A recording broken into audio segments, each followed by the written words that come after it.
Abusa tambon tiyo kunte akuma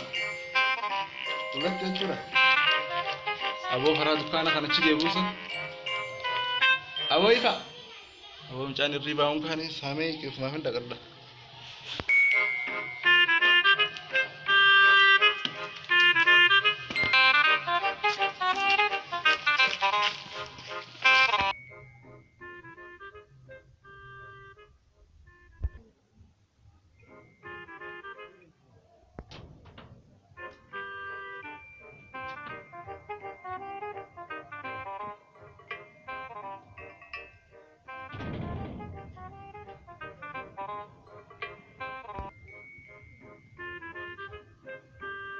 abo da kanki yakuni ture ya bale so gurban gimbanya na da warje tuwan ta da bale